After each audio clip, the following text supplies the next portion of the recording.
Well, ladies and gentlemen, we're finally in the far future of 2017. Well, not really that exciting, but anyway. As far as the eyes can see, there seems to be plenty of great games coming out this year, and luckily we already have one of them in Resident Evil. Yeah, no, not that one, you idiot. The video game, you know? Resident Evil 7, Biohazard. Resident Evil 7 is a new ambitious return to the roots of this prolific franchise, with 7, or Biohazard, returning to horror. And in case you were wondering, it is indeed called Biohazard 7 Resident Evil in Japan. With the return to roots, we have a changed perspective and a smaller scale story. In Resident Evil 7, you follow the role of Ethan something, as I actually don't really remember his last name in the game. Ethan, after coming to terms with his wife Mia has died, receives a spooky message from her asking to forget about her and never pursue her.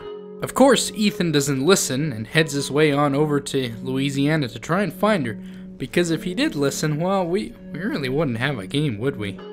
When he arrives, he is confronted with the deranged Baker family, who seem to have gone nuts, and after that, it's a long spiral into horror and spooks.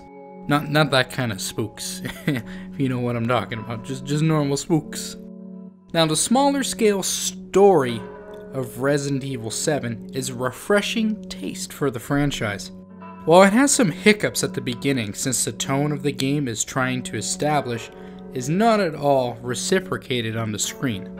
I'm not gonna lie, some of the stuff that happens in the first 20 to 30 minutes is downright ridiculous. Not quite Chris Redfield punching a rock into a volcano ridiculous, but still pretty ridiculous for what's going on screen. But luckily after that, the game goes back to being a more grounded, creepy, and goopy experience. Once you get a feel for the game, you'll be familiar with its two new mechanics, those being the first-person perspective and some light stealth elements. Now at first I was slightly apprehensive of the stealth elements. I honestly am not too big of a fan of the, gee, you can't kill this monster, well you better run and hide. Geez guys, this is pretty scary, huh? Right? Pretty scary. Once I know that the only option is to run and hide, at least in my experience, the game turns into a shitty stealth game that gets monotonous. But the saving grace for Resident Evil 7 is that these stealth portions are not the basis of the game, and when you get caught, you can still combat the enemy to make a quick getaway and worry about them later. But instead of the game punishing you by killing you and making you unknowingly reload, your last save, they punish you by having to use scant resources on an enemy that will usually eventually heal up and start patrolling again. Now, I don't know about you, but the thought of having to manage your inventory in such a tense situation is the right way to do stealth in a horror game. My only real gripe with the stealth elements is that there's no lean button. I feel that it would be alleviated a bit in a VR experience, but it would be nice to have it just as a key. But the change to first person is the most immediate and obvious change of the Resident Evil formula. Now, many of you may be thinking the same thing that I was, and that was, yeah, but why not a third-person game would fix camera angles? And that's a good point. Personally, I wish Resident Evil 7 would have went that way, but with the advent of virtual reality, first-person would probably be more lucrative. The good news, even if it is from a first-person perspective, it still feels like you're doing Resident Evil things. You're still romping through a mansion that's full of weird puzzles and gross goopy enemies. But most importantly, when you're combating an enemy, you still have to carefully point to, an arm or their head while they're slowly shambling towards you. Now, I don't know about you, but that's practically every single Resident Evil game out there. Well, after 4. And I will say, there is an added benefit to a first-person perspective. Unlike the other first-person horror games, there's a sort of intimacy that is found in Resident Evil 7. All of the enemies slowly but surely shambling towards you look more defined and real than anything else found in the series. Even the atmosphere of the house pops out at you, When you open a dank, rotting fridge that's all goopy and gross, it almost makes you gag. That's how realistic it kind of feels. Now really, if the game had a scratch and sniff card that came with every single game where you go, ugh, gross, this would be a 10 out of 10 game, I guarantee it. Overall, the entire house is a whole other beast than the Spencer Mansion in Resident Evil 1. The Baker house is one that is in a state of extreme disrepair and is quickly being overrun by a gross, goopy ass infection. A mold, if you will. Though the house never feels as large as the Spencer Mansion, to alleviate it there are a few areas outside the house that Ethan stumbles upon, like an old mine or the greenhouse. While there are no labs that hold a tyrant like the end of Resident Evil, it follows with the smaller scale story and the unassuming nature of the Bakers. But I think going forward in the future, especially with the ending that we received, we're gonna see some super secret labs in the future Resident Evil, I'm pretty sure. All this talk of creepy stuff brings us to our main enemies, horrifically transformed, captured people who have turned into the Molded. The Molded are products of the Baker's family foray into horrendous transformations. What used to be normal men are transfigured into walking monsters with new-formed mouths, usually at the top of their heads with spiky teeth. And sometimes sword hands that kind of resembles that one guy from a crummy open-world game called Prototype that you probably already forgot. While I love the look of the Molded, and you usually get to see them nice up close because of the first-person perspective, I kinda wish there was more variety. All in all, there's something like maybe 4 different forms of the Molded, all varied on people. And if I had to put my finger on it, I would say it's because of the pacing of the game. Most of the time, when you clear enemies, they don't spawn back. So there's parts of the game where you might not really see anyone for a bit.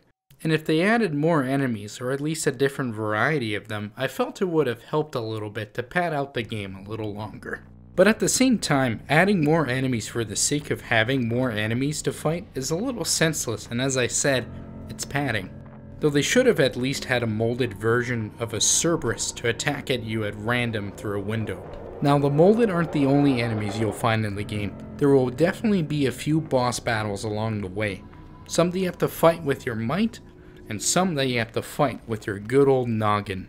The boss fights, at least towards the end of the game, are when it gets a little bit more ridiculous, and it honestly wouldn't be Resident Evil if the game didn't end on a high note. That being said, the early boss fights, while also subject to a little absurdity, especially with the car in the garage, are fun to fight and absolutely tense. Though there is one boss fight that you don't so much as fight, but outsmart using both the VHS tapes and messing around with the variables of the room a bit. Needless to say, it was refreshing, and I really look forward to more great puzzle bosses like that in future installments. The game also boasts a few interesting puzzles in a few different forms throughout the mansion. One of my favorite, but also the least common of which, are the VHS tapes that place you in the role of someone else trying to escape the Bakers. These VHS tapes give you an interesting insight into new areas of the game, so you almost familiarize yourself with the level before you even set foot in it. The tapes are also a nice side distraction that tells another self-contained story about one of the Baker's many victims. It expands the world without having to bring in esoteric organizations and evil pharmaceutical corporations. Well, at least for now. You know how the sequel's probably gonna go. Other puzzles in the game include a door puzzle that requires the right key to unlock. Usually these doors bar you from a certain area of the game, so when you unlock the key later, you can do a healthy little bit of backtracking through the Baker mansion. Luckily, the mansion isn't too big, and it isn't common for enemies to dwindle in areas that you've cleared out, so backtracking doesn't so much feel like a chore. There's also a variety of neat things that you might miss if you don't go back and take a look for them, which might range from a VHS tape or even a sweet weapon, like a new shotgun or maybe even some bombs. And finally, we have my favorite puzzle in the game, apart from the VHS tapes, which are the shadow puzzles. The shadow puzzles are weird doors or rooms that unlock when a seemingly abstract object of wood makes the shadow of, say, a bird or a knight on a painting. and it really kind of matters depending how you angle it to cast the right shadow on the painting. The reason, apart from the small amount of fun to be had just, messing around with this block of wood, is because Ethan lets out one of the funniest comments in the entire game.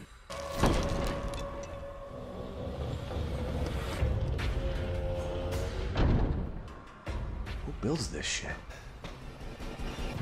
Good to know that the game can still have a sense of humor while remaining more serious and also gruesome. It's just a shame that the game is mired in optimization issues. From the get-go, the game can have dramatic frame rate drops just by turning around or looking beyond a corner. It wasn't uncommon at first for the frame rate to drop well below 10 frames per second, which is absolutely abysmal. Patches should be out by now to fix it, but the easiest way to curb it on PC is to download the drivers for your respective card, and if the problem still persists, turn down the texture qualities on models and shadows. At least that's what fixed it for me. Hopefully the folks on consoles have a smooth experience. I wouldn't really know since I play it on my good old faithful PC. But luckily it wasn't too long till I figured out how to make the game playable again, and for good reason, since the game is pretty great. The main reason I really enjoyed Resident Evil 7 is not just because it's a decent return to horror, and it's not just because it's less ridiculous. It's because, in a sense, Resident Evil 7 is the most genuine Resident Evil game since Resident Evil 4. You genuinely want to sift through the Baker Mansion and uncover all of its heinous goopy secrets, and you really want to play a fun, well-made Resident Evil game, which is what this game is. So without further delay, I'm gonna give this Jill sandwich a very solid 8 out of 10. Resident Evil 7 is a triumphant return to the series' roots, while also taking some new risks with a changed perspective and VR implementation. While unfortunately I wasn't able to try out the VR for this game, I have heard that it is pretty solid, so if you have it, there's no reason why not to try it. But if the promise of a solid game doesn't excite you, then know that the next chapter of the game, Not a Hero, is going to be released this spring for absolutely free. Man, it's nice to see that 2017 has started off on a really great light. Hopefully it keeps up and we are rewarded with a slew of great games. Anyway, this is Tom the Chosen One injecting the T-virus to save my daughter from cancer or something. I really don't know how these movies really work anymore. And I'll see you guys next time. Don't lose it. It's important.